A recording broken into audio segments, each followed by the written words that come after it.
বন্ধু খারাপ মিরাজ কই? আরে রেনিকা ছেলেটা বাবা এসে বাবার রাস্তাতে হেঁটে গেল। আচ্ছা দাদা বাবা বাবা বাবা আমার ভবিষ্যৎটা দেখেন। দাঁড়া, বাবার ডিস্টার্ব করবি না, ও ধ্যানে আছে। ভাম বলে বল বৎস, তোর কি সমস্যা বল বাবা আমাকে। আমার ভবিষ্যৎটা দেখে দেন বাবা। হ্যাঁ, তোর ভবিষ্যৎ তো অনেক, তোর ভবিষ্যৎ আমি দেখে বলে দিচ্ছি যে দাঁড়া। তুই খাইলে খিদা লাগে না, ঘুমাইলে চোখে দেখোস না, তোর মাথায় ঘন ঘন চুল আছে, মুখে কালো কালো দাড়ি আছে। বাবা এগুলো তো সব জানে। বাবা আমি যা করছেন সবই ঠিক। বাম বলে বাবা আমি খুশি হয়ে পরিবর্তন কি নেবেন? আমি তো ভক্তদের কাছ থেকে কিছু নেই না, তুই 1 লাখ টাকা নিচে দিয়ে পারবি।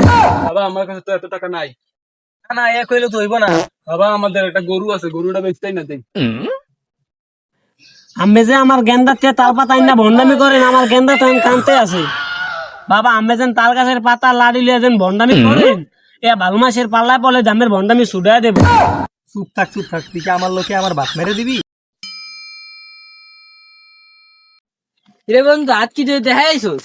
আইছে তো দেখাইয়া, কিন্তু বাবা 1 লাখ টাকা আছে। 1 লাখ টাকা আছে, এখন তুই কি আর গরুটা বেচতে 1 লাখ টাকা দিবি।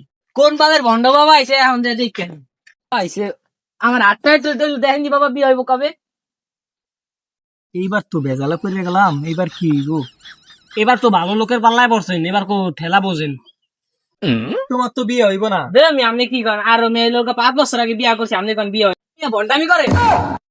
এবার তো আমের ভন্ডামি ছুটতে গেছে, যখন পলায় যায়।